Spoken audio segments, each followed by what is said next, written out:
and she lives in Arkansas now. So really happy. If you get onto our website, it's just peoplepoetryfest.com.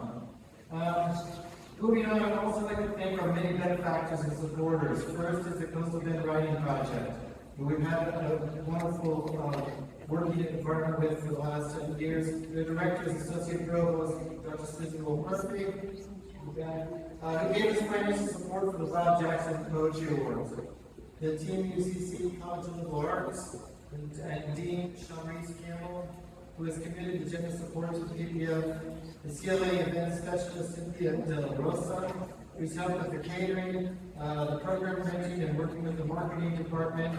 And Associate Provost Administrative Assistant Leo Gedney for some great support. The support from the Team UCC English Department, and not my chair, I'm retired.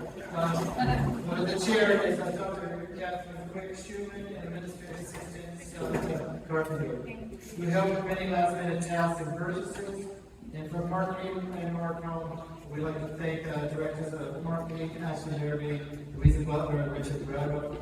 University Center Student Activities, Ms. Dina Espinosa, and the staff. Also, we'd like to thank volunteers from the undergraduate creative writers, student groups in town, and other UCC students. Also, we'd like to thank the support from Delaware College, Texas University of Corpus Christi, Comfort Inn and Suites near TUCC, the Switchgrass Review, the House of the Fighting Chupacabras, Taylor Feathers Press, National Tea Publishing, Mays Publishing, Twine Tree Farm, Texas Poetry Assignment, Feeding Texas, Island Grave Writers, and Case-Based Contemporary. We'd also like to thank Lazy Beach Brewery for hosting our open mic from Lazy Beach Brewery, the manager is Sarah Latham. The open mic MC, Stefan Sensor, if you come tomorrow night, will be there. Finally, I'd like to thank All Saints Church, and especially Pastor Jonathan Whitman, who is generously welcome poetry in these Hollywood halls. Thank you, Jonathan.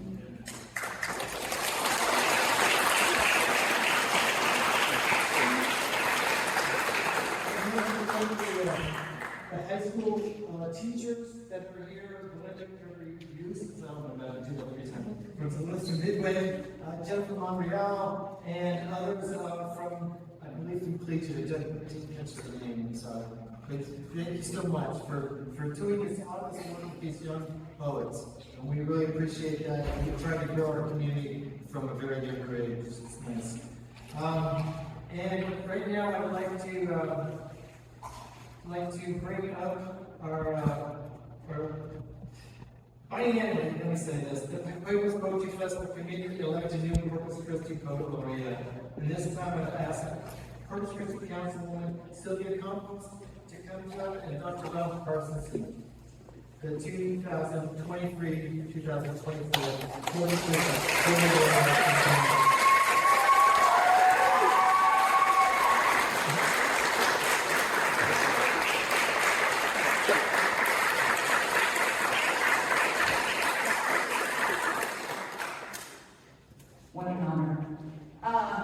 My name is Sylvia, and if you notice, my t-shirt is got a heart of Corpus Christi. And this area and what y'all represent here really are the heart, inclusive community, and I'm so delighted to see so many young people here. My name is Sylvia Compos. I was recently elected into office just 2 months ago, and here I am.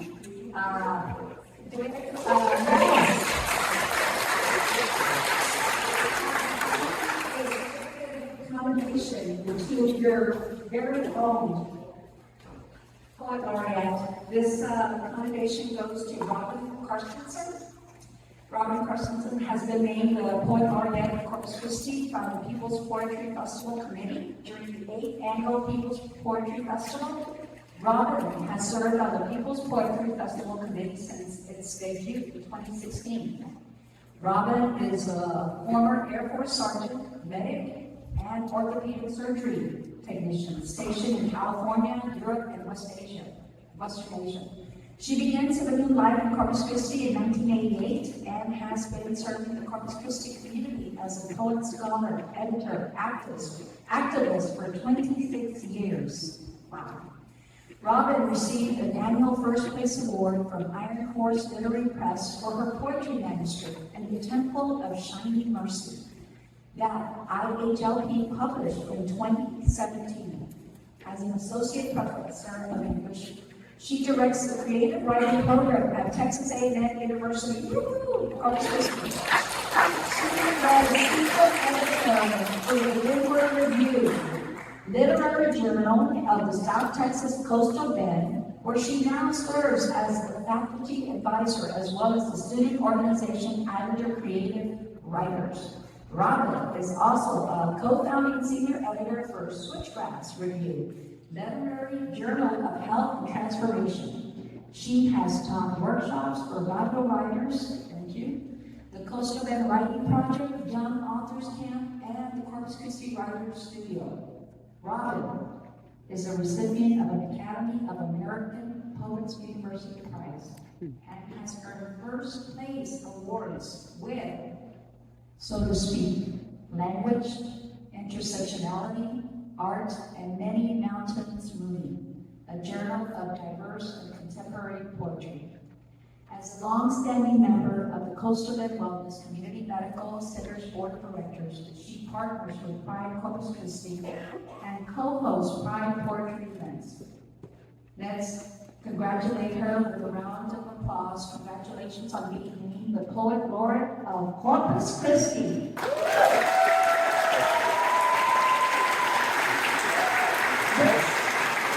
This is something that I know.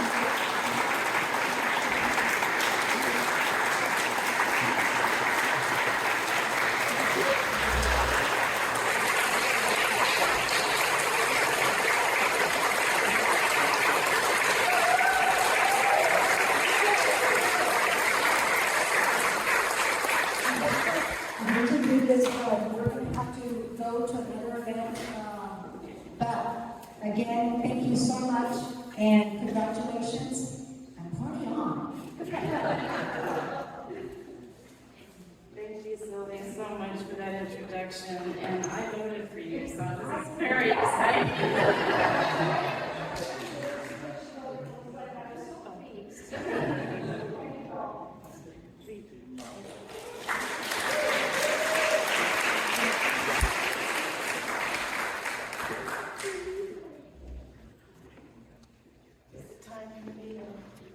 You're good. Okay. Let me, sorry, I was not able to find a printer that worked, so I'm trying to read something for you from my laptop.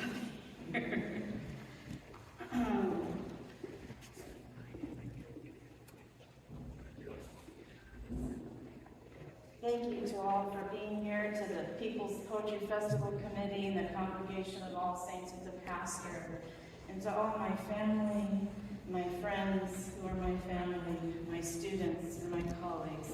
I'm so grateful that you're here.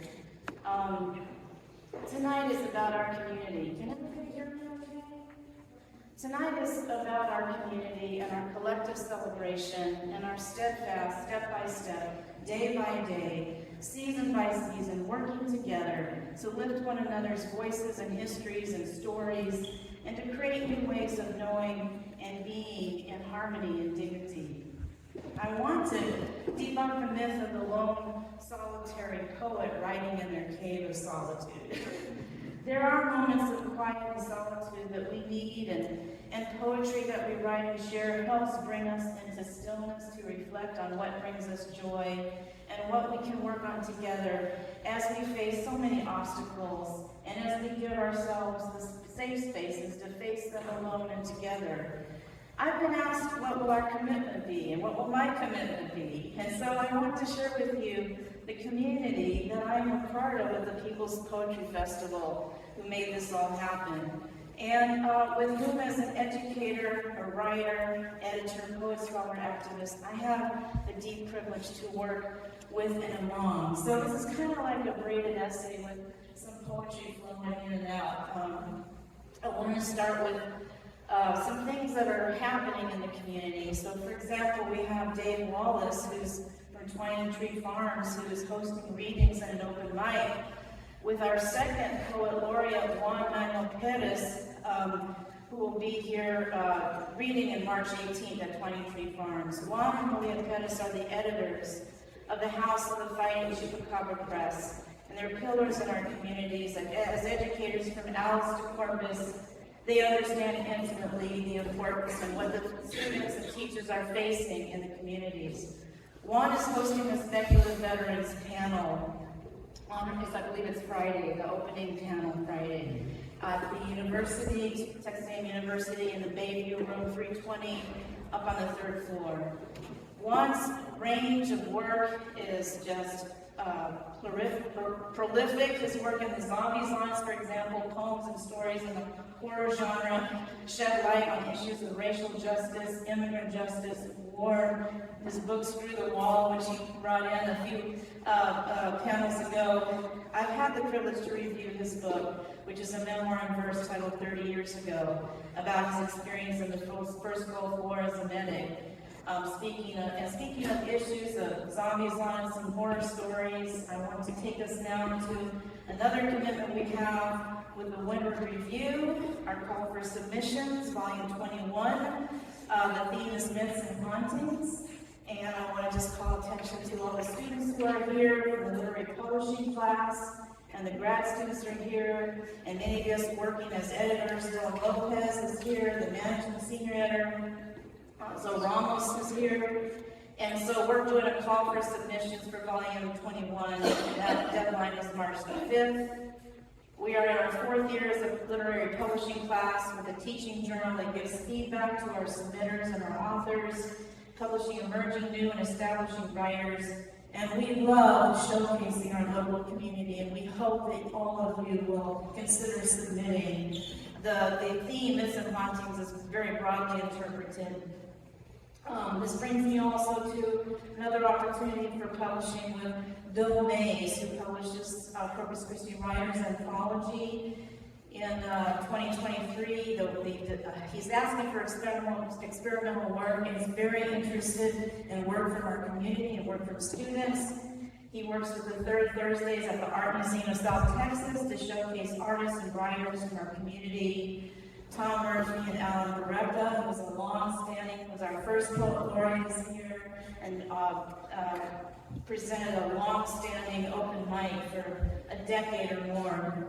It has just retired from Del Mar, has been reading at the Art Museum. We also have Javier Villarreal, who's hosting the Spanish Poetry Panel Saturday at 12:15. And he also, with Javier's art, he's also displaying his art, his photography, which is gorgeous, along with Alan Gunn and Bill Mays, incredible photography.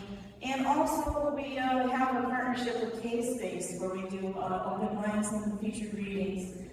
I want to call attention then to John Mesa. Many of you know John Mesa is a really pillar in our community, reading all over while building bridges and climbing down into Goliath steel structures that he'll post at 5 a.m. with coffee and tacos in hand, or at the shoreline, or at Vernon's Bar, over peanut shells and pool tables of beer.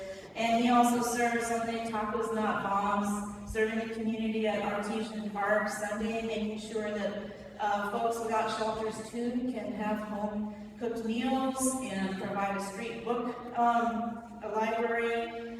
John Mesa also works with the South Texas Human Rights Center in Eddie Canales, and in October, John Mesa and Juliet Corpus have led poetry readings with the People's Poetry Festival to pay tribute to the Falfurrias water protectors, to give focus to immigrant rights and to the many lives who have been lost trying to find a better way across the desert. So these are some, I'll list a few more. Dr. Rossi, Lino Padilla, and Joe Padilla are founders and editors of Jade Publishing, and executive directors, editors of Latino Book Review. and also important board members of the Instituto de Cultura Hispánica de Corpus Christi. And so Dr. Rossi is all over giving keynotes for Hispanic Heritage Reading. She read a beautiful Many Islands, the poem Many Islands for Black History Month at the university, and works tirelessly also with Professor Montalvo for Hispanic Heritage Month and Dr. Mathew Murphy for Black History Month. I want to call attention to Sarah K. Wentz, who is leading the Writer Studio, a community literary education workshop, which has been has offered a supportive, inclusive community of fellow writers for many years, and is transitioning and is starting the Corpus Christi Literati with Allison Green. I've been privileged to teach with the Writer Studio since they started with a cohort of instructors on a rotating basis, and I look forward to the transitions of the Writer Studio and all that you are the vision that you're going to carry forward and continuing to partner with you. Also want to call attention to the Texas Poetry Assignments. You can go online, type out Texas Poetry Assignments. Editor Lawrence Musgrove from San Angelo, who has delivered poetry classes for Writer Studio, has published a lot of the poems from this volume in Lone Star Panel, which we'll be reading from at the Lone Star Panel on Saturday at 4 at the university. This is hosted by Sarah Kaplan. Charles Etheridge also has work coming there as a guest editor, and Dr. Charles Etheridge is working with Professor Malia Pérez, Dr. Malia Pérez on the High School Poetry Awards Committee for our Robb Jackson contest, and on outreach to the teachers and the students. So we're very excited to have the high school poets here to read with us as well. I'll let you know that March 23rd, Delmore Vikings calendar, Nick Flynn, playwright, poet, and memoirist, is going to be reading Thursday, 11 a.m. I want to let you know about March 28th, Tuesday night, another commitment. One of my greatest joys and inspirations to work with the Alabama Creative Writers and the Creative Writing Program courses. And currently, many of the graduate students are here, and I want to shout out to Jane Relinquist, Cheyenne Sanchez, and Michelle Chavez, who will help host our Islander Creative Writers at TMUCC with Ann and Kelly. And the name of this open mic for everybody is Fat, Funky, Fresh, Queer, Feminist Open Mic. And this is about radical body acceptance. This will be at the university in the Legacy Room 145 BC. By the way, if you want to know where you can find this information, go to IC Writers on Instagram. If you're not on Instagram, you can find this information on People's Poetry Festival and on a new website, which is the Corpus Christi Literati.substack.com. And Sarah Wentz could tell you more about that. So a little bit more about the students. We've been reading Roxanne Gay and listening to her interviews about self-acceptance. We've been reading James Baldwin, a story, Going to Meet the Man, and listening to his interviews from the 60s through 80s. James Baldwin, a civil rights activist, novelist, poet, essayist, whom in the 60s through 80s was a champion for civil rights. He spoke in his interviews of the great necessity for self-love. He spoke because he's writing about facing the racial hatred and hatred and fear against the LGBTQ identifying people and individuals. He spoke about the hatred of others comes from self-hatred. And we have to learn to love ourselves. We can't wander off in the desert alone. And we can't spiritually bypass. And we can't cancel each other out. We need each one of us in our community. It takes our whole village and every single unique one of us, you, to lift each other up, to love each other and ourselves, to refuse to be erased, refuse to be silenced, refuse to have our books banned, our bodies banned, our histories buried under heteronormalized patriarchy, and our histories whitewashed. We will not fear, and we will continue to resist. This is our revolution. It is no small act, no ordinary act that we are able to be here together this night. It's no small act when we tell each other in the hallways when we're getting ready to teach have a great class, because it's no small act to come together in any room, in a space to engage, to learn. When we march for pride, when we speak our truth to power, when we come together from our intersections of experiences and allies and friends and colleagues and families and chosen families, we all come together because we have survived and are surviving and thriving despite cultural, domestic, systemic, institutional violence and trauma. And it is our belief that writing poetry in all its forms, manifestations, flowing through fiction and nonfiction and hybrid, genre-bending, gender-bending art, enacts the lyric imagination, which is imbued with critical thinking and unique capacities to interpret, synthesize, gather together, illuminate, and reshape our culture and our history. Poetry flows throughout our collective body, our homes, and our political spheres, such as in the historic words of Congressman Mathew Jeffries, minority leader of the 118th Congress, speaking of our democracy and principles as Americans. His alliterations and powerful principles, where he says, we're going to put American values over autocracy, benevolence over bigotry, constitution over cults, democracy over demagogues, freedom over fascism, hopefulness over hatred, reason over racism, triumph over tyranny. It is not a small act that we are here today, and our being together in this moment is a great triumph.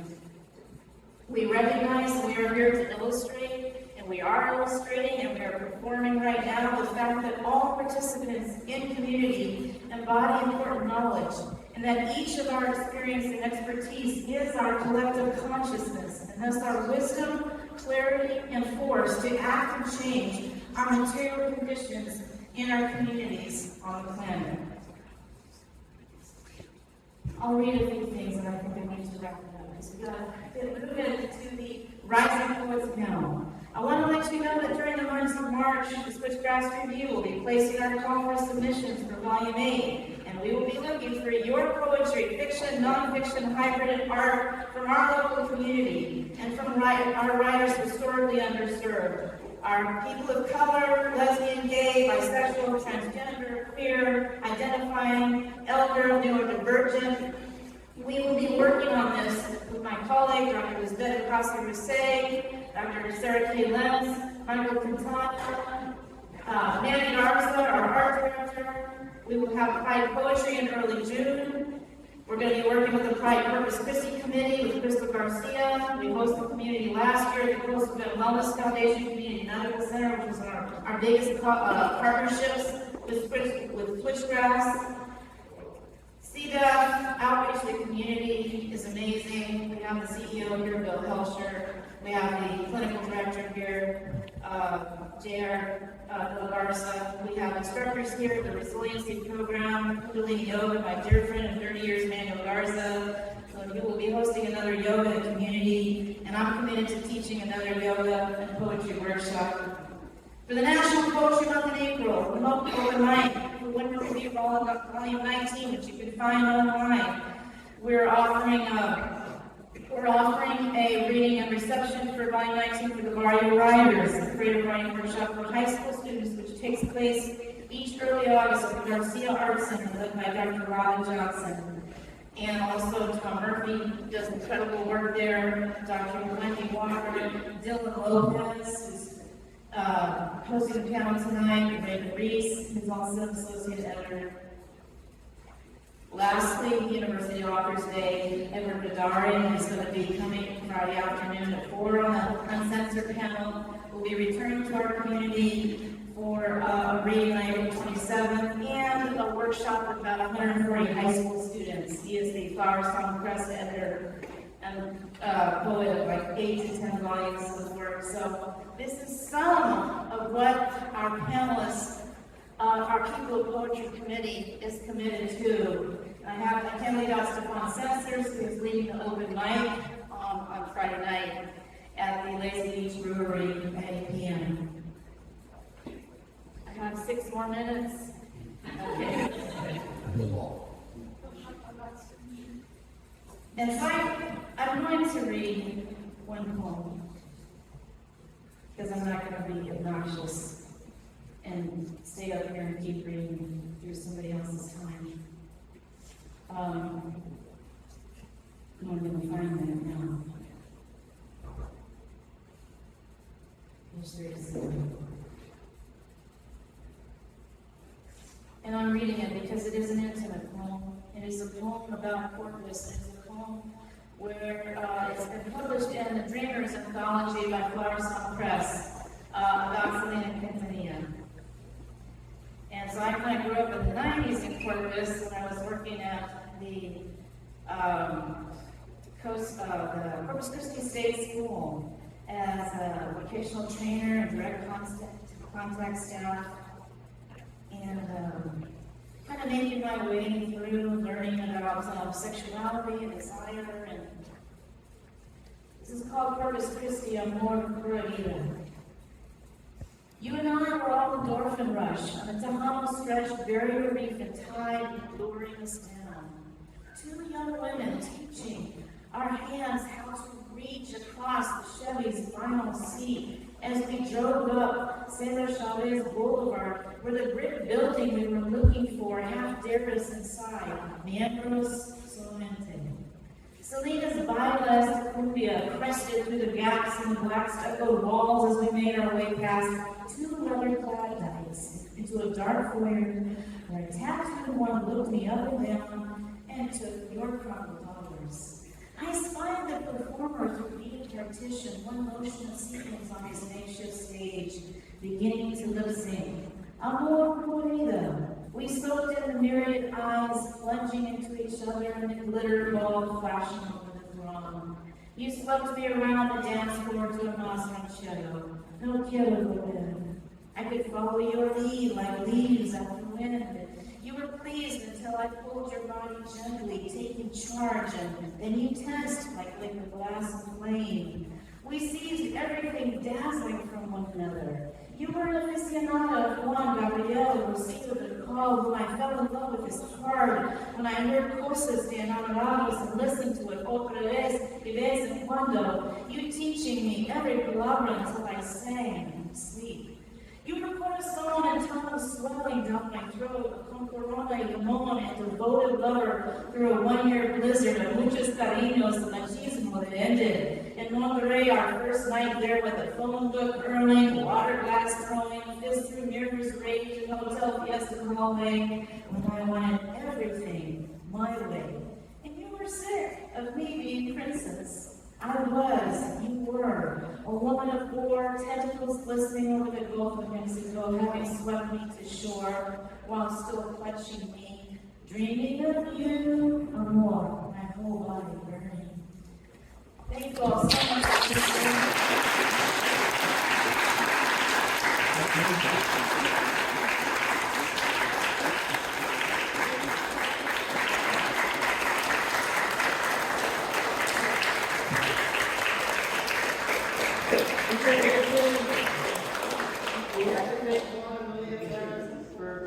Providing the necklace that has her name on the back, Rob's name, and the years she's co-laureate in this time.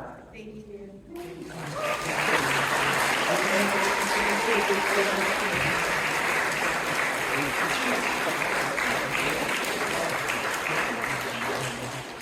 So it is with great pleasure that I will introduce the Rising Poet panel, and I'm just introducing the host, Dylan Lopez.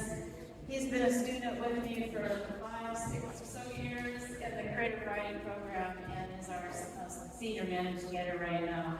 And has just done incredible work in our poetry community, teaching for Bodiless workshop, hosting a lot of these panels, and so many other things, working with the Post-Event Writing Project, Youth Authors Camp, and many other things going on in the community. And he is forced to be recognized as a host, a wonderful host, a wonderful, incredible poet. So without further ado, Dylan Lopez.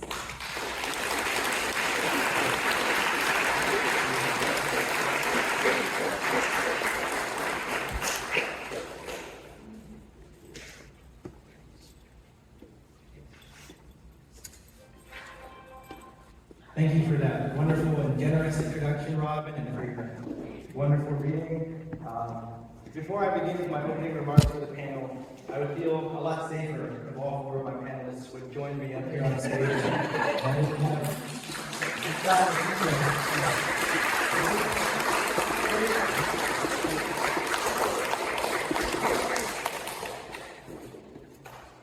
Before I introduce myself and my panelists, I would like to say to Dr. Carstensen, who's the members of the Eagles Poetry Festival community, to all educators in this room, it is not lost on students in the English and Creative Writing program the spirit of empathy and generosity and humility that pervades the poetry scene that we've all built.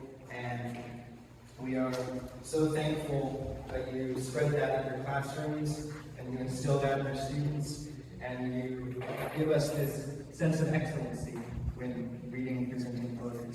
Thank you. Well, yes,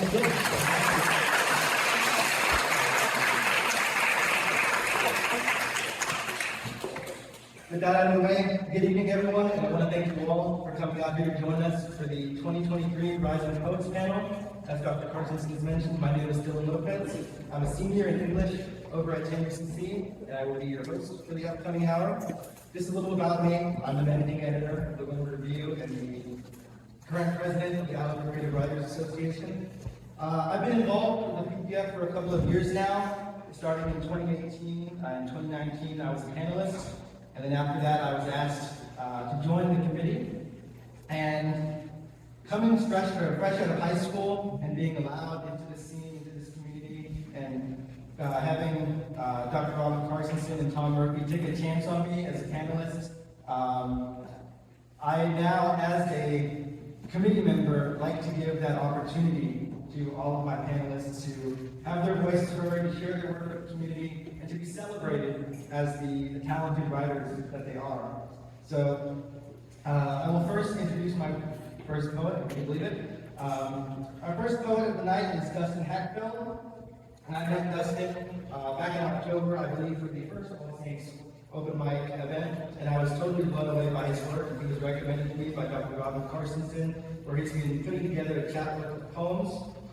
Dustin Marley Hackfeld is pursuing a BA in Literary Studies at Texas A&M University Corpus Christi. His haikus have been published in Frog Song, The Heron's Nest, and Tiny Words. He is currently working on a chapbook titled Deep Line, wherein he seeks to render into organically poetic forms the myriad manifestations of creative energy surging through all of existence. He lives in Ingleside, Texas, with his wife, daughter, 2 dogs, and a cat. That's it.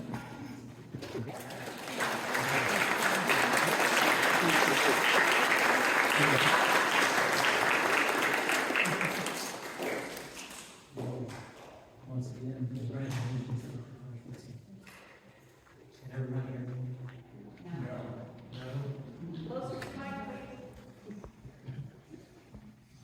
Let me get intimate.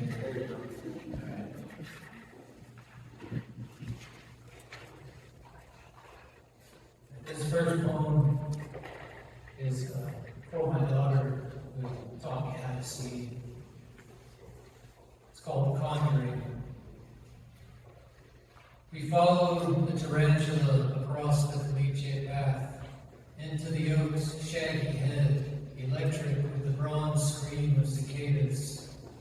We opened the wooden gate, turning out a herd of flames to fatten it and loading. The meadowlark keeps vigil under a wimple of grass. Out in the froth of blue stem, the cottontails turn to trembling stones. The scorpion lays her telson on the ground, awaiting the return of the hunter and his cream dog. The beetle tracks the Milky Way through a portal of amber. A flambeau of yucca blows in a fist of Astrius as he gathers a dark bouquet for his sleeping bride. From a cauldron of burning roses, Grateful Dead conjures a dark star, and mushrooms bump skulls through the waking ground. I dance for the velvet moths, a tulip of stout foaming in my hand.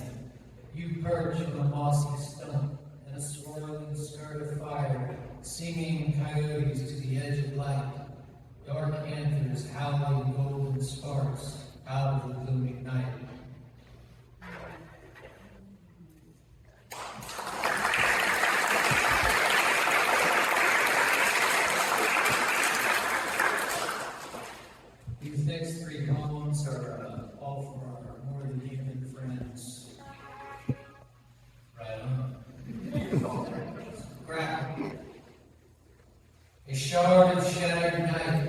sharply gleaming in the sun, drops sharp and sable blue upon the red dew. With a beak of rusty hinges and eternal tongue of passion, unfold the sevenfold song to the dawn, and language the light with a midnight scream, and burn the sun down to a black dot in the gold moon of your eyes. When we awake, we will ride your velvet wake through the gathered dark feathers of twilight.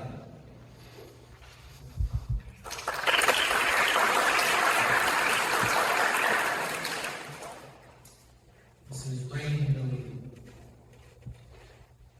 An incantation rising from lips of water, falling softer than the plush fall of rabbit's feet through blue fields of twilight. September sorceress, haunting borders of light, playing games with stones of rain.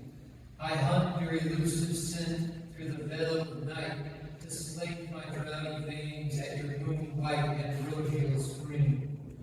You've got me on my knees, a supplicant, clutching your rainy gown, one hand reaching for the smoky violet of your neck. Oh, to be a hawk moth, sunk deep in your golden nectaries, drinking to the dregs your moon-cool draught. Oh, to be a moonbeam, kissing each furrowed petal, till I'm drowned in the cloudburst of your bloom, and nothing is left but the glowing dawn. Now as the night petals to rose, you tremble in the cool dew, your eyelight fading in the sun, your throat a requiem for the moon.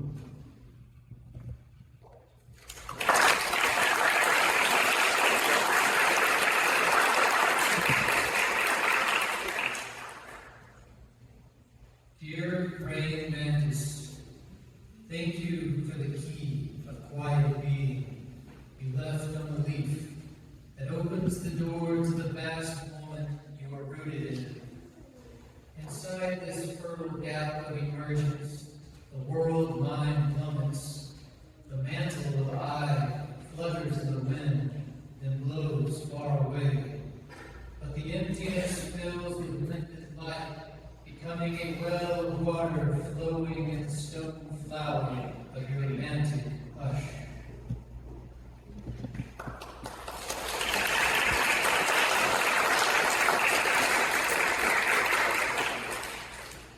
This is for my wife, Jenny. You found me. You found me below, wailing, heavy, below the lone, wailing, black and mute, green grimed bloom heart, a shroud of seaweed. You found me and played music, strumming me out through twilight mist, my wave crest, sun-kissed as I rise and break and rise again breaking. A roll of hoarfrost foam, ghostly cold silver glide over liquid luminous blue bend of morning shore. You found me sun-drenched, undressed, iridescent, bursting with pulse in the sun-sowing of your heart, shards of rainbow bleeding sun-drops down a cloudy wave. You found me scattered and warm in a silk swell of yellow sand, the dust of sun rays drinking your heart like red rosé, blooming a morning glory trumpet white, singing softly my soul for an hour in the heart of the dawn.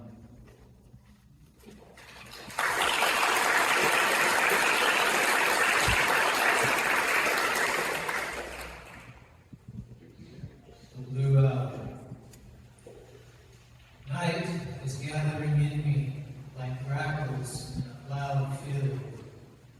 Long shadows caressing my heart, and nocturne slender ghosts. The wind whistling a cemetery of leaves where ears of stone are cleaved by roots of trees. Dark flowers opening the air, a nightjar song, opening darkness through hollow windows of a forgotten home. The dusky cricket trilling beneath weedy rafters. The bluing light threading into my yawning pupils, an orb wheel casting silk into a sopping air. The beetle rolling night over darkening days, as the smell emerges, a creeping crone, winding a path to the catafalque of day, where roots of blood branch and spread like crystal dendrites. My flesh loosens and seeps into lush dilations, my breath filled the violet grass, waving manacles of light.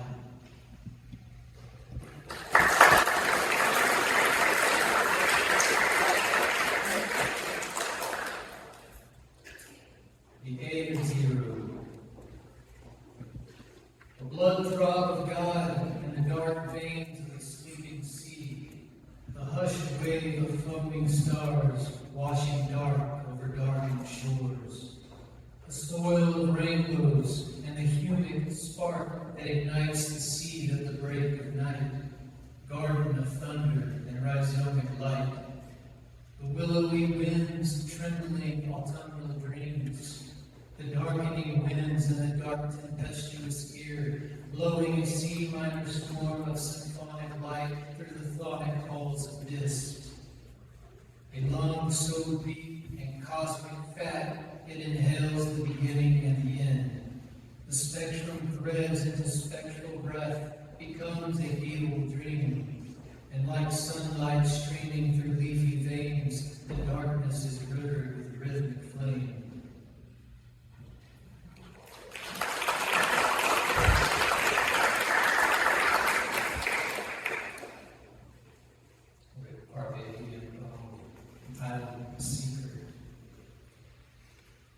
I cut open the dawn, craving gold, a monomania of bees buzzing the wound, carving a door of honeycomb in the thigh of night.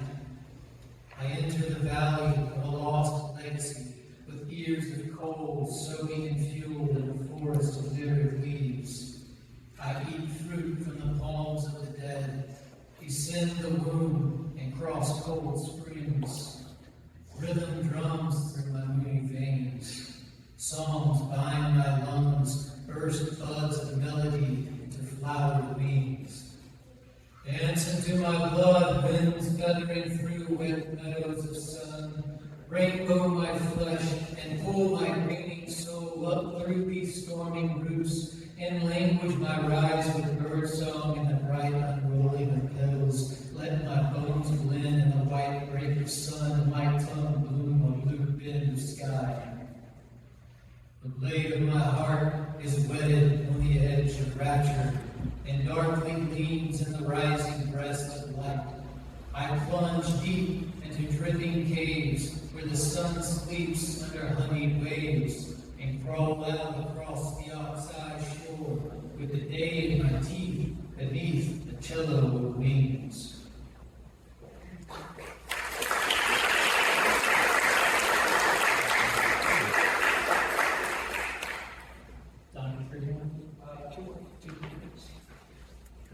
Earth, listen beneath the ruins. A sound softer than rows of marrow, like a siren swaying from pensive lips. A hum through the core of night, opening like an owl's eye, opening like limpid drops of rain. In the belly of lichen, roots of forest climbing into darkness. Water bears roaming moonlit dew and breathing fields of grass. Threads of felting hyphae cresting the humid night like a slow gibbous moon. Streams of light rising and falling in dark veins of trees. A dark river of starlings whirling the air. Gray stones echoing the touch of water. A tribe wandering paths of stars, weaving songs into emptiness, gathering sheaves of light and carving prayers from bones of all, as the moon becomes a living body and ears are glowing caves of primal fire.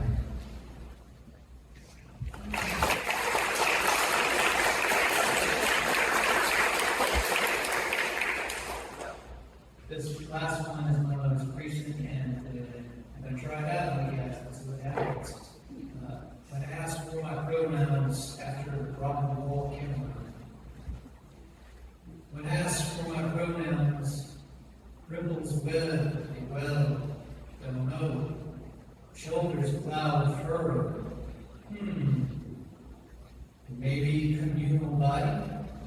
myriad microcosmos. Eyes the bread microbes, feed of me to replenish and be replenished. Maybe mushroom, a fruition of hyphal tongues singing an ephemeral body into the air. Or could be lichen on a rock, preparing a meal from the mouths of fruits.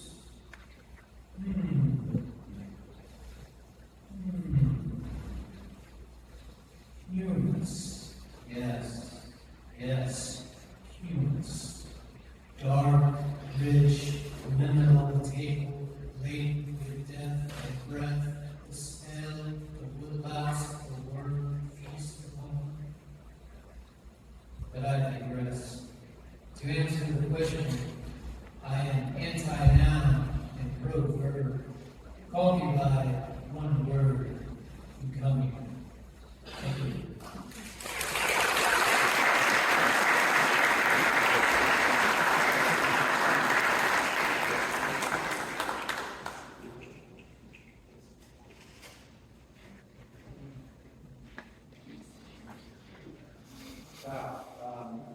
Thank you for that wonderful reading, Dustin. Can we have another hand?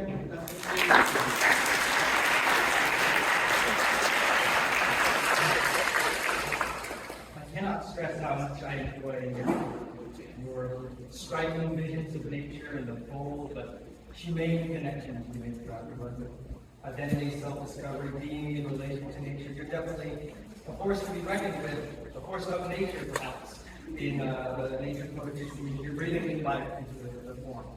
Thank you. And our next reader is actually a returning writer poet who continues to stun with his biting, approved poetry that so eloquently speaks to our current lived experiences in our ever-changing social climate. Mathew Murphy is a poet, musician, and sometimes starving artist. His work focuses on race, politics, and the inevitable crises that occur in your 20s. Currently working on his first poetry collection, titled Work in Progress, Mathew is a creative trying to capture emotions through both writing and music. Mathew.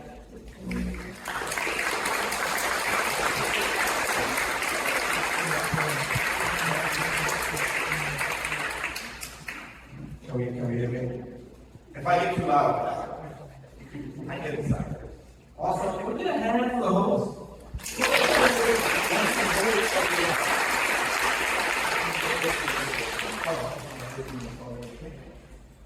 Okay, so we're going to split this into two sections. It's always February when we do this, so it's always Black History Month when we do this, so we got to use it that poetry. Say that for the latter half, because I get a little end. The first section of this is going to be called, Days Don't Have Titles, because the section of this is what's called Poems My Therapist Told Me to Write. Which basically means when you're feeling a really strong emotion, you should write about it. And then I just start to contextualize it. So the first couple of videos, if I go too far, then you stop. You're responsible for me. This first one, and then when this first goes out, and if you're in like school, you might want to go on board. There's going to be bad ones, like fun next to the other. But the first one we're going to read is called Self-Destruction. All the pretty pictures in my head can stop the self-destruction. If I had everything I ever wanted, I'd be buried with it. And the mortifying part of it all is that it wouldn't be circumstantial. I'd have offered every moment. Poetically describe every second of the spiral, till I'm tearing through pages I rock on, hoping one of them carries me away from it. They don't. And the reflection in the mirror doesn't move till I do. So what would it be, I asked? But I have my answer as I take steps up the staircase again.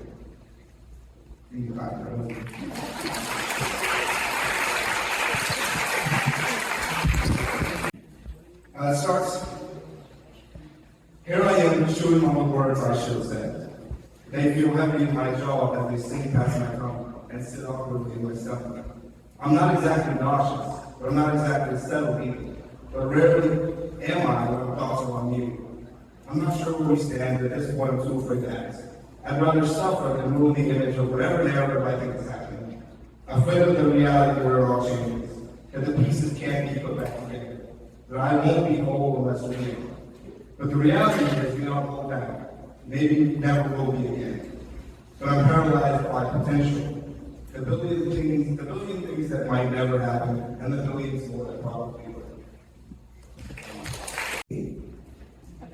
And maybe there's no perfect way to say it. Language isn't perfect after all. That terrifies me. I've worked so hard to be understood, yet I still fear the hard conversations. They paralyze me. I overthink every word, trying to figure out how to not make a mess of things. I do anything. Sometimes the mess is made because I never spoke. Someone too tired to break the silence, fumbling over words that hurt more than help. I'm sorry for the things I never said and for the things I did. I'm learning. Sometimes there is no perfect way to say it. You just have to have the hard conversations and hope something is out.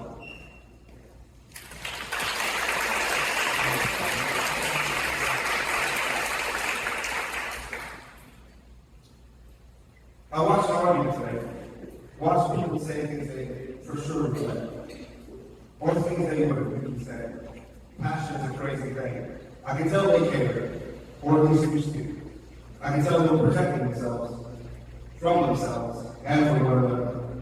These are when daring to be vulnerable enough to talk about the real issue, to be unguarded. And they walked away and left me on the outside, wondering why I did the same.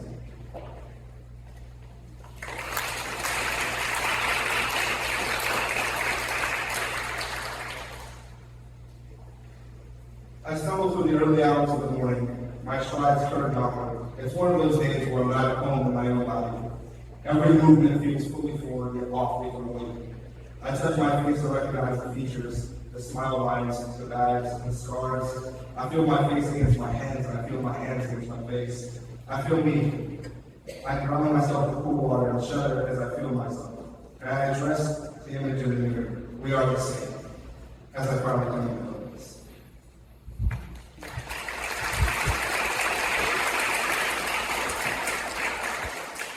That's what does have a time. It's rare. It's what's called plunge. I feel like a part of me died, and I watched him sink. The light raised no pressure on the pool. I watched him fade from slide by. I could have saved it, but I was scared. Scared of the water. Scared that I can't swim as well as I think I can. Scared that all of me drowns trying to save him. In those moments of indecision, in those little hesitations, he drowns. And I turn my back, but move on. A little hollow, a future fade when a new one starts. Good or bad is undecided. I mourn sometimes for what could have been, for the futures that never were. But what's done is done. But some nights when all is quiet and the water's still, my mind gets time to wonder. And I think all it could have been, if I should have, if I would have, just taken a plunge.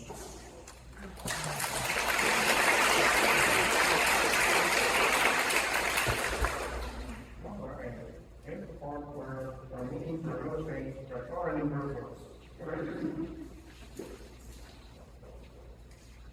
Okay, this one's a short one, and then we'll move into the other half. I often wonder how we got like this, how we got so hollow, how the words got so twisted, how we wound up here, across a table that feels like a can, both wanting to cross it but not knowing how. It's like touching the reflection of the mirror. There's always a separation.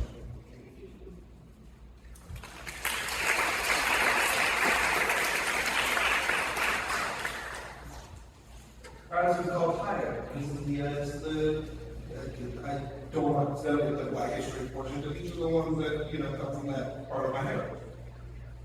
I'm tired. I'm tired of seeing my brothers in caskets. I'm tired of seeing myself in their eyes. I'm tired of seeing myself splayed out on concrete in my dreams. I'm tired of being extra vigilant of any situation that could escalate. I'm tired of hearing these stories. I'm tired of media cycles. I'm tired of being desensitized. I'm tired of vigilante justice. I'm tired of it always being just us. I'm tired of fighting. I'm tired of glass ceilings. I'm tired of being tired. I'm just tired. And so I'll rest. Because in the morning, there's work to do.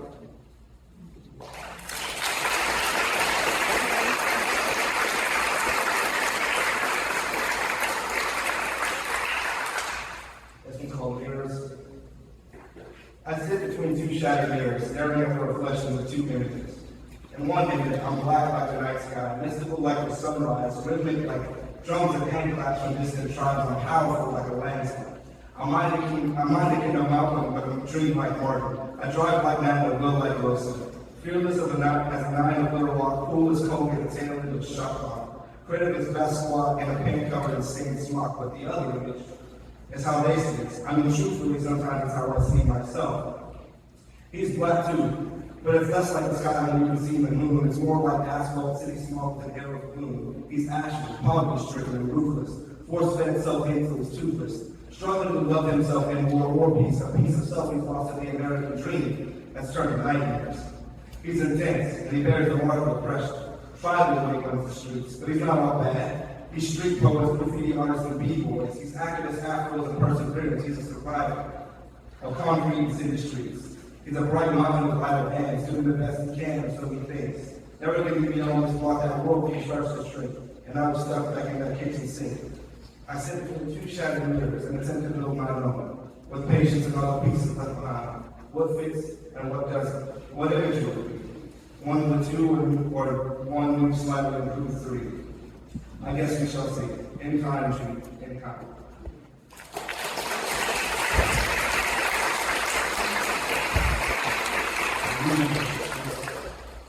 I took a little longer on dandelions. Two dandelions grew up in the street. One blooming in the midst of concrete. They were there for each other, roots deep in the ground, trying to live in a way that would make their ancestors proud. Ducking and weaving while they were chasing the sun, didn't know the time our youth had already begun. We breathed that city air all the while it stung. Spring had sprung, now a little older and a little more wise. Still wasn't enough to realize what happens to plants on this side of town. Them tall grasses and sunflowers started to weigh us down. I didn't hate them, just wanted to sway like they swayed, play like they played, so I prayed like they prayed. I grew taller and flexed against the sun of the Compos. Moved to reach the sun when it was brightest. Lions grew around the sunflowers to get where it was lightest. But the other didn't follow his brother. He found his light too, one way or another. Lived between the cracks and kept under cover. The concrete bled to their stem. Things we hated to see growing up at the canyon. I loved him though. He shared my roots, no matter how his pebbles were covered with soot. He thought I left, but I was always there, of course. How the course of life became was the topic of discourse. He missed the old things, and truthfully I did too. Two dandelions in the wind ready to bloom. But as winter, as always, winter came much too soon. Never knew the cold weather could spell our doom. Plants and struggles that I long forgot, having all the nutrients that the sun could have brought. Neglecting to teach the sprouts what I had been taught. Starving on the streets for an old planet brought. Sadly, a little more like this all day saw. Just as I thought I might reach that snow from the sky, I found it all too quickly the dandelions had died. How quickly all of my alibis passed me by, all those tweets for help that I had denied, as I now stand by my brother's side. Could have been me taking a thorn to the chest. Sunflowers claim that to forget it is best, saying street plants should just get out of that mess. We tried, but we're always treated like pests. I knew then what was next. I threw open those doors wide, tears filled my silk eyes. His features all too similar to mine. His dreams lie just behind his eyes. His legacy is criminalized. They scorned his name and said his death was justified. Had they not realized that this was then, a little less light, but a lot more harsh. He never got the love that I got. I never fought the fight that he fought. Another brother of mine lost too soon. How many more before we stop to let the flowers bloom?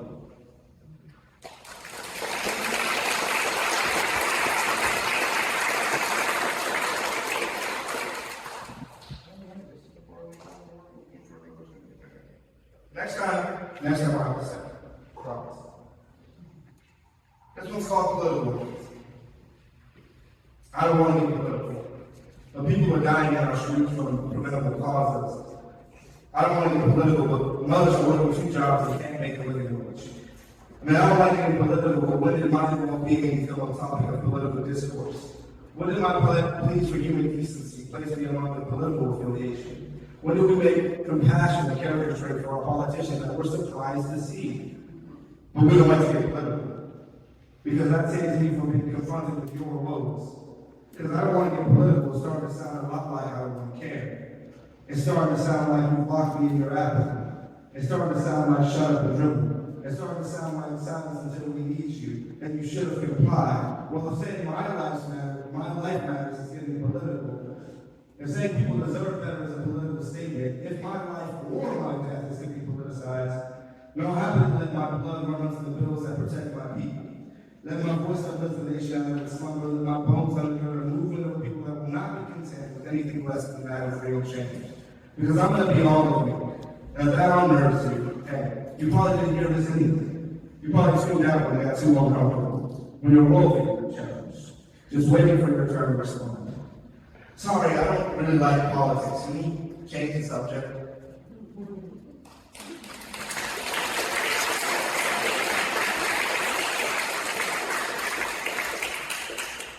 I'm going to use this last one I'm going to do. That's what's called Colors in Community. This was written when I was at Dia de los Muertos, because I'm also half Mexican. Colors in Community. I still don't understand the language, but I understand the people, the music, the smiles, the respect, and the laughter. It feels safe. It feels like home. I see the faces that I thought I'd lost in days where we honored those we did. But I see them here in the streets, sweeping through the masks and dazzling colors, reminding me that they never left and never will. And the dancing, the songs, and the celebration remind me of what it is that truly endures. Love, community, and colors. Thank you.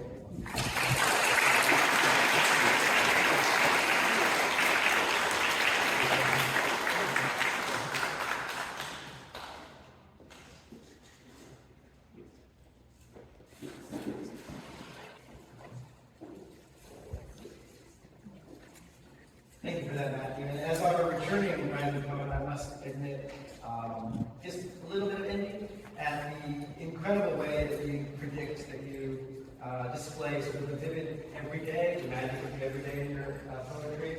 I really enjoy the maturity in your work, in your presentation, the way that you handle social issues, sort of justifiable frustration that sort of comes out of your work. The intense musicality and the brilliant imagery that's in all of your work. It's really fabulous. And can we get another round of applause for Mathew Murphy?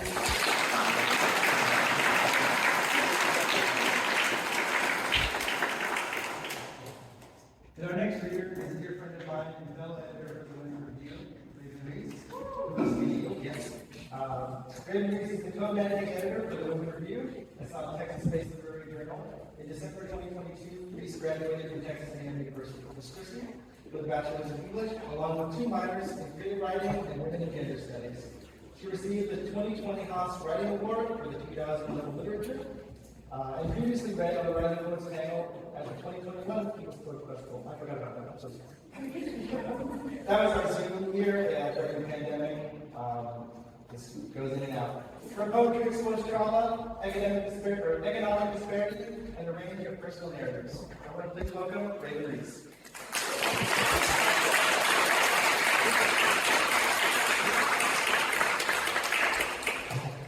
Thank you, Tom. There's always really fun time, so I'm actually really glad to be here and listen. And thank you so much for putting things together and doing coming back. I'm just like excited to be with you guys. So the first piece that I have, it's one of my New York pieces, and actually I'm just kind of going to another spot. And so what I do is I try to sing lyrics, I've been playing for 3 months, and that's how I kind of came up with this idea.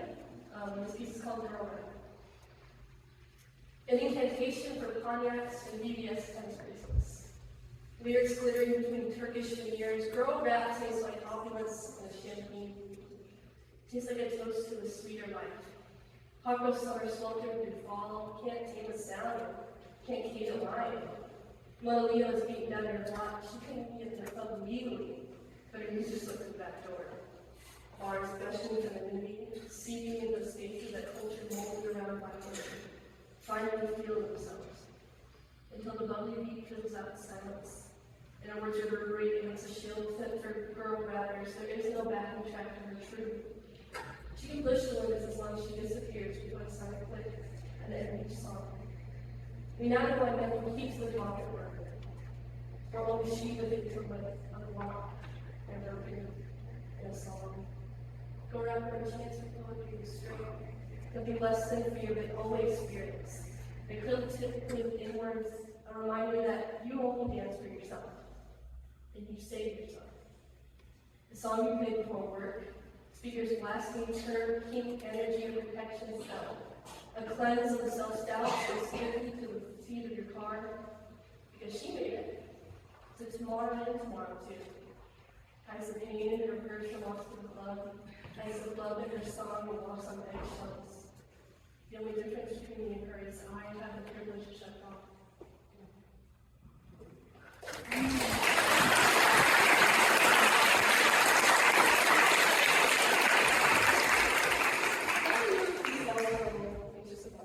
But this one is definitely my favorite piece of together. Maybe I've written, I've read it a few times at school for nights, and it's really kind of really affected me. It's happened to someone in my family, so I don't want to give too much away. This piece is called The Gold Now.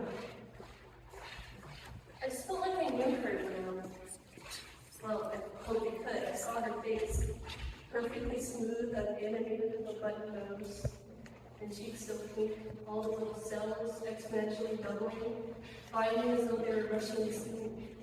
She exploded into existence like a star burning out, till all that remained was night. My extra rib, God's handcrafted mirror, reflected some lost beauty in my face. She was truly the fairest of them all.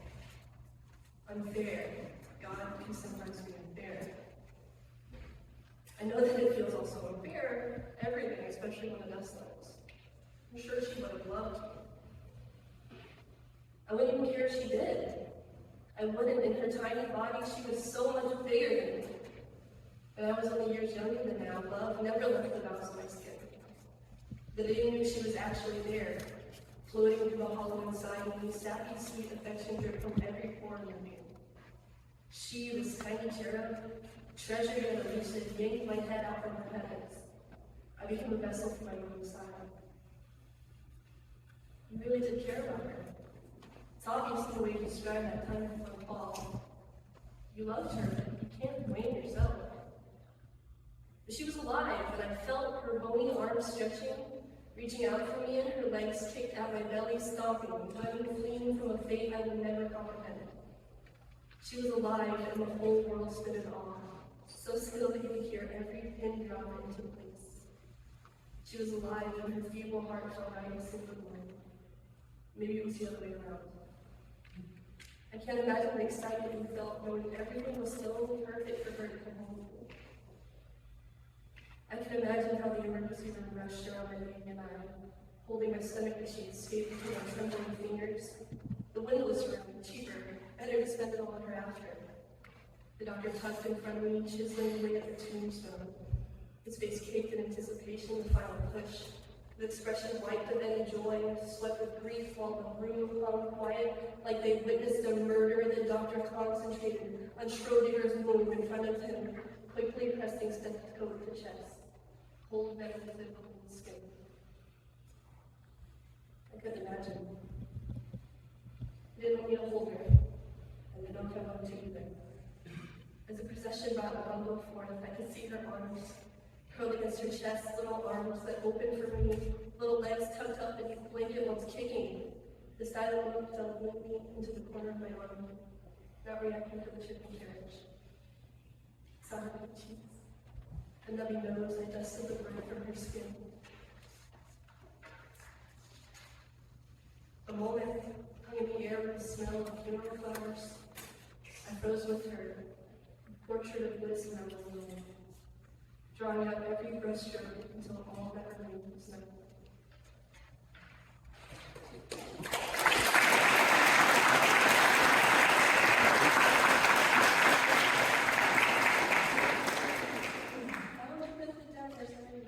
I should give you a warning before. That one's very close to me. This next one was done in a project for Dr. Lopez's class that we did in that big study over memorials of the. And so this piece is entitled My House. When adult and childhood meet like a car crash and tumble across the bare road that lies ahead, it's hard not to curl up and revert back to playgrounds. The puzzles of all places. Back to unfamiliarity with divorce and single motherhood. Back to playing house. Imitating mama, cooing to her baby brother. Scooping him up with the Cabbage Patch Kids now retired to storage with the rest of the old house. That was never how the game was truly played. Mom never taught me the actual rules.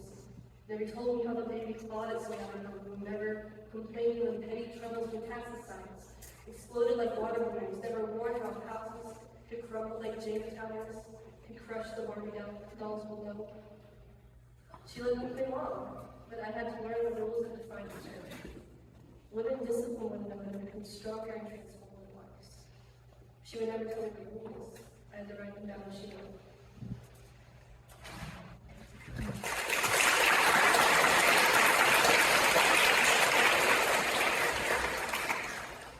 Also, glad I brought some extra pieces. It's a long time that I anticipated. This next piece is called To Know What I Shall Allow. Sidewalk stars were scarlet over my cheeks, my eyes split back tears against the silver dollar moon. Endless ocean roars outside the tin Tacoma's driver's side. In your hand, warm palm, gently cradles my own. Callous fingers skin toward murder-sticky nail beds not trained, to wipe tears away without a makeup smear. Each rounded tip kiss with chipping red or pink, pushing hair out from my eyes, tucking it behind my kitchen ear. His palms were the only record of simple nights, engraved with the histories of long showers, bottles of wine, easy times, lost somewhere between the couches warm cushions. Sweet grapes lingered on her early river. These hands open my chest, the fingers pry the ridge from wet tissue. These tips untie rotted veins tangled. These palms hold my heart towards your heat is a resurrection. I know the back of your hand better than my own. Stretch each digit from the wrist and wrap them around my waist, rubbing the wrinkles and knots out from beneath my back. Am I supposed to welcome others the way I do for you? Could other hands find an itch on the bottom of my shoulder? Could other palms cave to mold themselves around my wound? Could other fingers learn to not remember from memory? Stranger hands tremble to lift me above the clouds. Show me all the twinkling skies that hover above us. They move their arm around me, give me to the entire breast. Embrace, but the chest buries me deep inside a broken anatomy. I can't believe their lungs sing through their chords. Your hands are the only one that can fight beyond the stars. My hands, the only ones that will always let me live.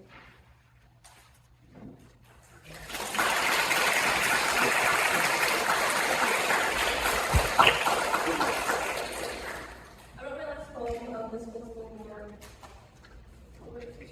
But I think we're all going to leave for that tonight, so let's get into it. To us, the Bezos. You pulled up hold in the stratosphere, let the stars pour over the earth in a warmth yet known by mortal life. Pinnacle of human craftsmanship. You of all past queen rose from warmth and desire has tempted your final voyage into the mystery of the night sky.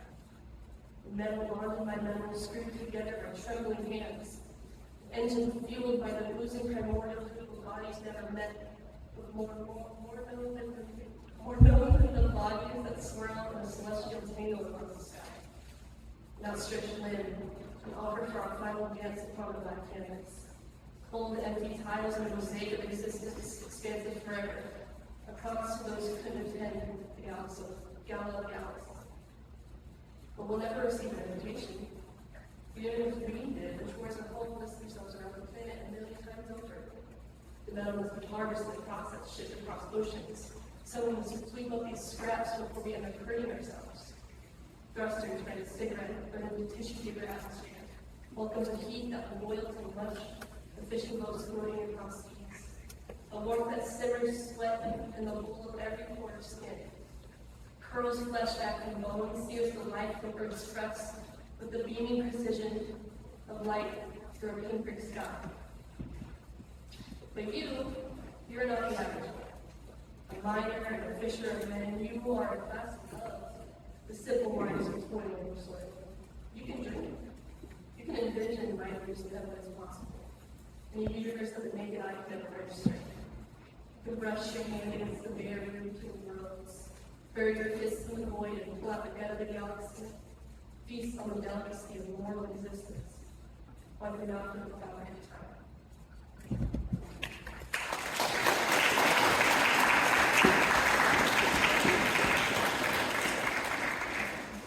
This last one is also a new piece that I really felt this is a dedication to Yankee. This is a case that's coming out of the UK, and we hopefully one that still go look her name and say her name. Talk about her. This is a case that is just way too common and way too tragic for us to keep in mind. It's titled 2006 to 2022.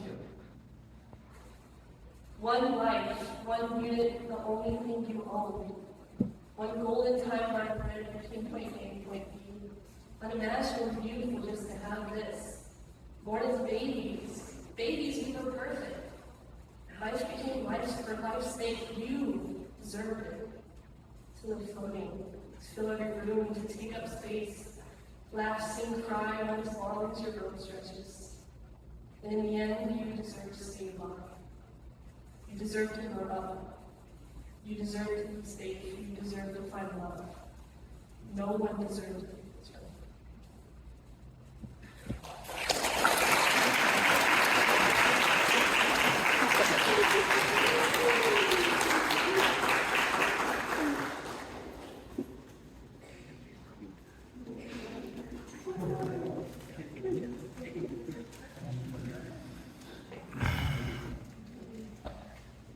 Raven, I've been listening intently, and it occurs to me that despite being co-workers for so long, we rarely get an opportunity to share our work with each other and to celebrate each other as poets.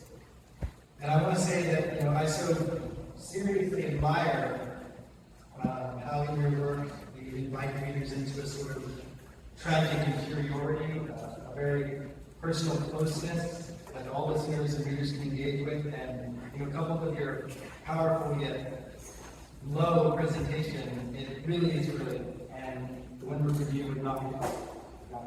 So, round of applause for Raven.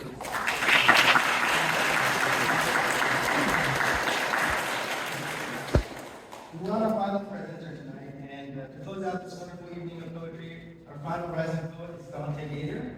Now, Daunte didn't give me too much of a Bible to work with, but I want to say that I met Daunte a few years ago in a creative writing studio course with Dr. Robb and Carstensen, and every week for an entire semester, Daunte would come in with 2 new poems, polished to perfection, when all we were asked to bring in was drafts. So you can tell that the 3 of us who were so lucky enough to be in Daunte's group were dreading every day, every Tuesday and Thursday, but that's great.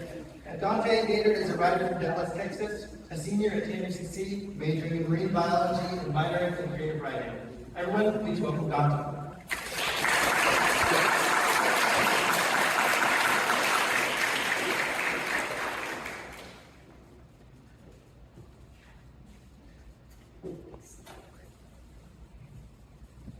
Hi. I'm Daunte Gaiter. So I know you said that I wrote all the poems, but I only have 3 today. But it kind of equals out because they're kind of like,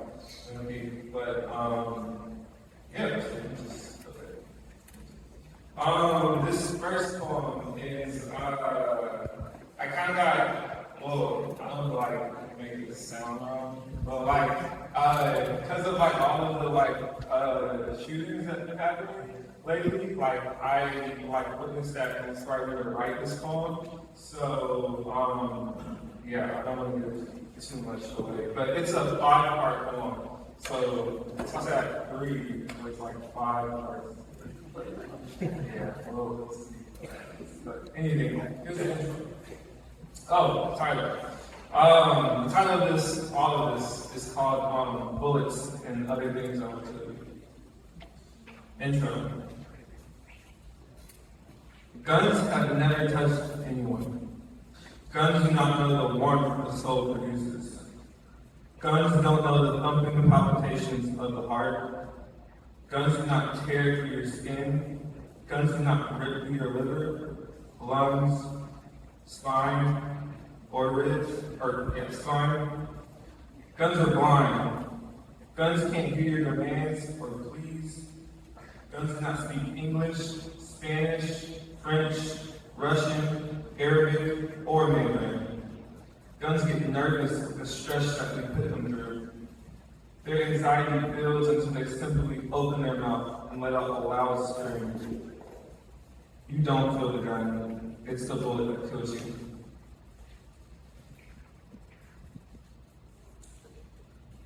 Part 1, Success.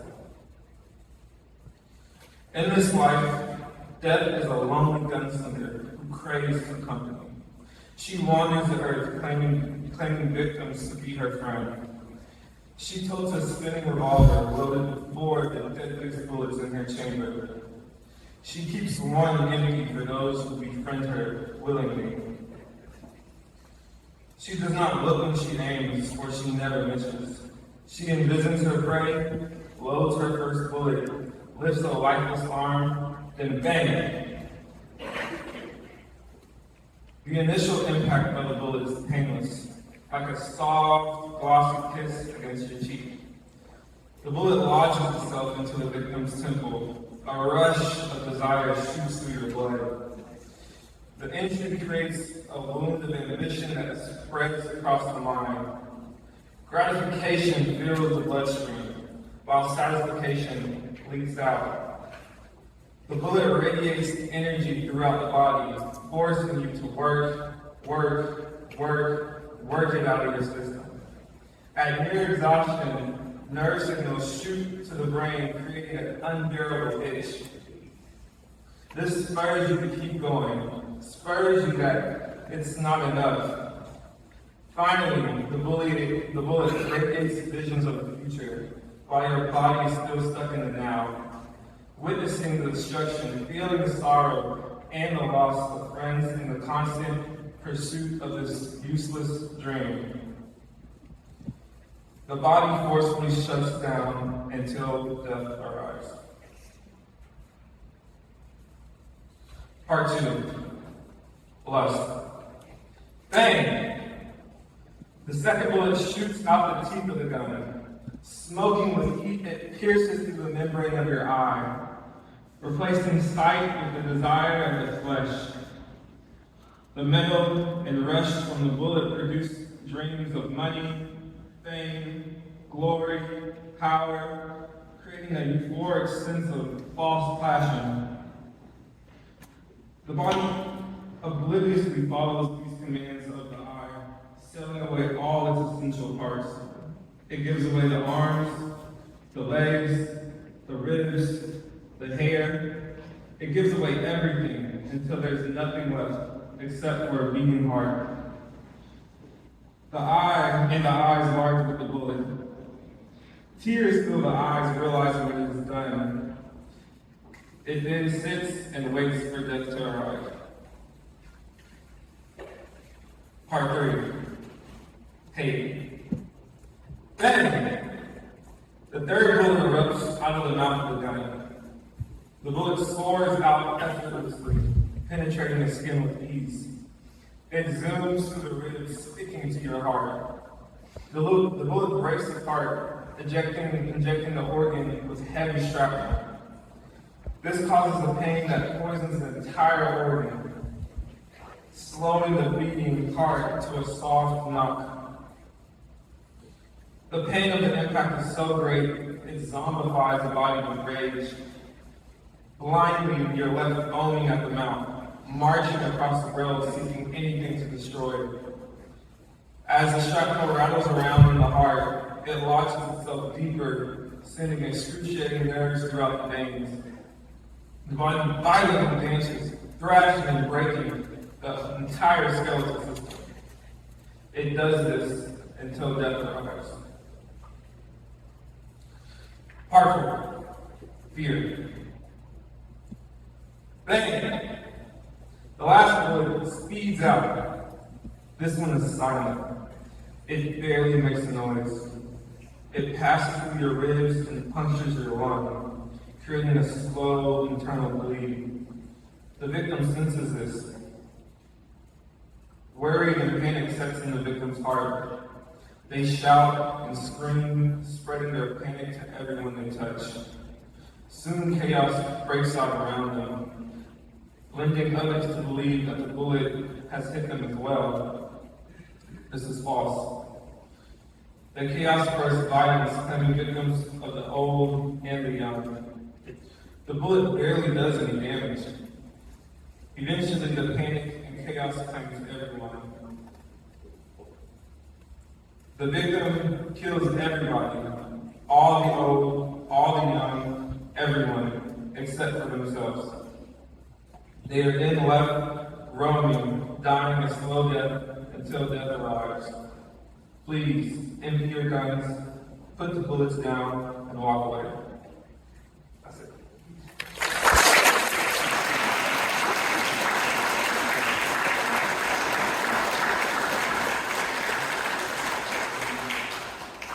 I should have kind of told you it was sad, but anyway. Okay, so this next one is called The Perfect Day. Yeah, it's called The Perfect Day. I don't have any backstory to it, I wish I did. But here we go. The perfect day. My perfect day does not reside on the beach, watching the waves pull and push themselves against the sand. My perfect day is not sitting around the fireplace with family, friends, laughing about the good old times, nor is it lounging in solitude, a nice warm meal, and a good movie. No. My perfect day is playing football in the street and not getting yelled at for having holes in my socks. My perfect day is watching my Aunt Perm for hours and hours, laughing and eating fruit snacks before she tells me to finish my homework. My perfect day is riding with my friends to the Texas Stadium, cruising on the hardwood floor with no fights or no shootouts breaking out in the parking lot. My perfect day is walking to the community swimming pool, watching everybody grab their kids and grab their belongings, leaving simply because of the color of our skin, giving us the pool all to ourselves. It's my dad driving me to the barbershop, listening to Ice Cube, me explaining to him why the Chargers would never win the Super Bowl. It's walking around my mother's college campus, watching her wave and name every person we see, bragging about how her son can quote Shakespeare. It's driving with my sister to get ice cream, watching her blast music through her broken speaker in her 1996 4Runner to watch the white people get mad. It's in my heart, it's the memories, it's the times I share with my family and friends. It's all in me till the end of time.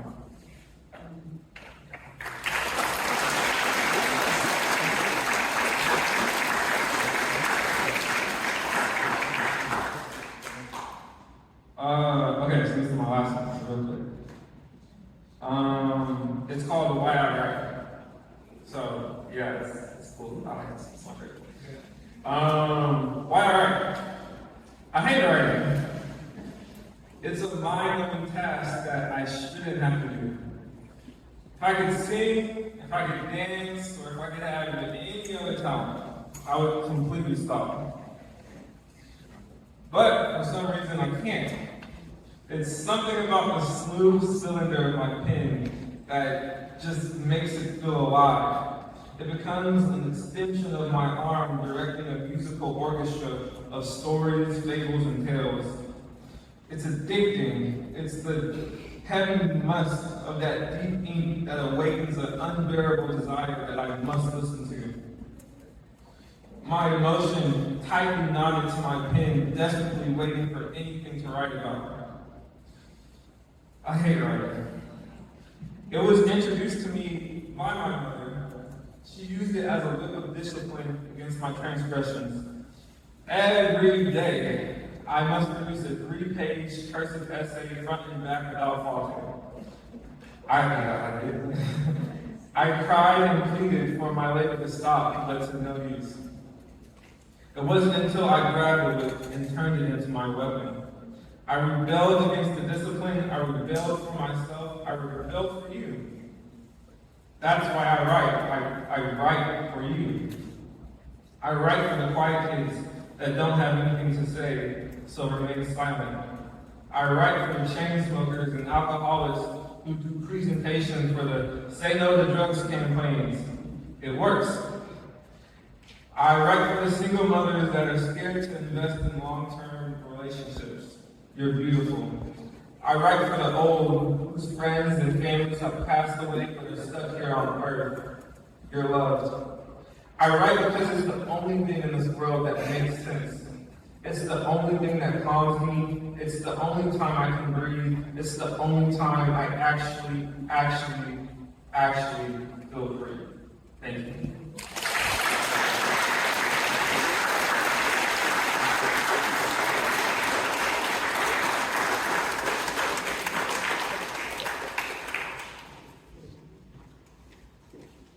It's brilliant, Daunte, and as a fellow student, I totally respect and understand the difficulty in balancing our creative and academic passions. And I want to say that even though some of your work in the subject in the beginning was difficult to listen to, I really admire the beauty and the realism in depicting stereotyping and messer, in depicting shootings, gun violence, and racial discrimination, and perfectly accentuate the power of your work, your topics, your truth, with the intensity of your voice, and it was wonderful. A round of applause for Daunte.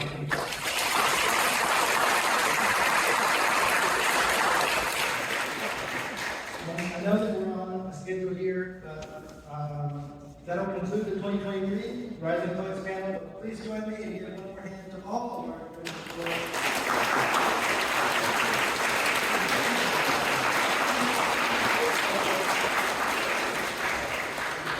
for the Lopez work that they brought us here tonight, and I want to thank all of you for coming out here and hearing this important, necessary work, poetry that empowers and gives life to our creative community. And I hope you'll stay in here from our Robb Jackson Poetry Warriors, and thank you so much.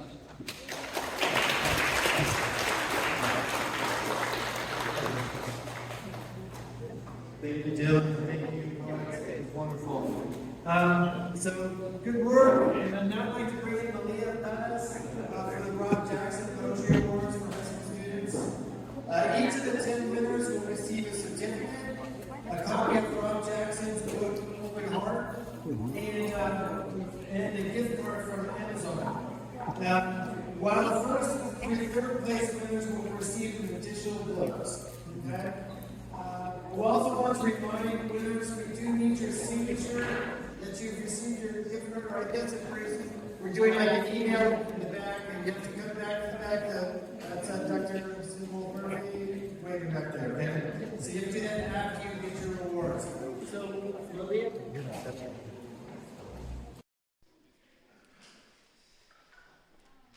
evening, everyone. Thank you all for being here tonight. I've got a few thank yous that I would like to give out tonight. First of all, to Jonathan Wickerman, All Saints Episcopal Church, for letting us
words, I want to ask all the poet laureates, new and previous, to please stand.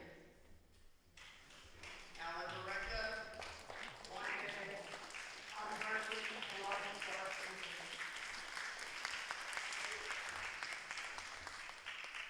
High school students, these are the people that you really need to pick their brain, because one day you need to be in this position as well. You need to get with these people and find out what inspires them to write. Get as many ideas as you can from them. If you get writer's block, talk to them, because they will talk to you. They're very open and honest about their writing. They're willing to share their ideas, and we thank everything that they've done. Okay, let's get to the good stuff that you all are waiting for. We are going to start off with the honorable mentions. The judges had a hard time, and I'm glad I didn't have to do this. I'm so grateful that I don't have to pick, because it would be very hard to do. The honorable mentions are not in any particular order. High school students, thank you so much for submitting. We had almost 50 submissions this year.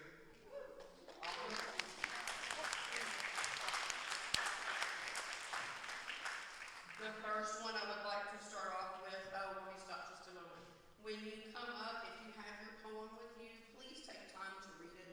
And our poet laureate, Robb Carstensen, will give you your certificate, and please stay for just a brief moment for any photo opportunities that your family might want to take. First honorable mention, Elise Martinez from Toloso Midway High School with Boo Pika.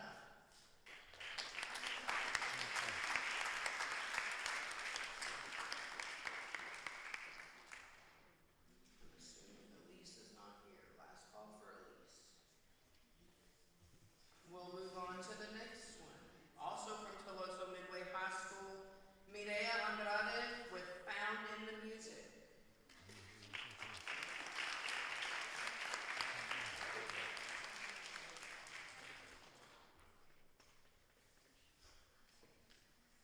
Last call. Next honorable mention, Chelsea Cáceres from Toloso Midway High School with Your Touch.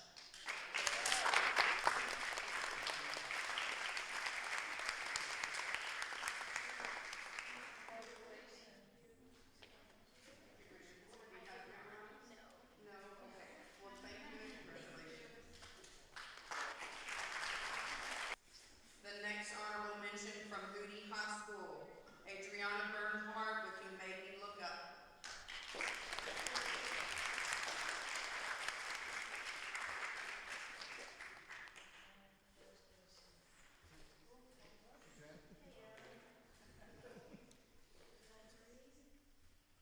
Congratulations.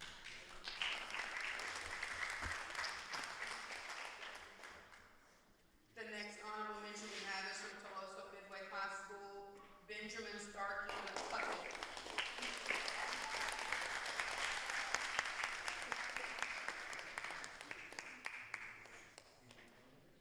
Do you want to read? Go ahead and read. Congratulations. There are a lot more people here than I expected.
takes hold of my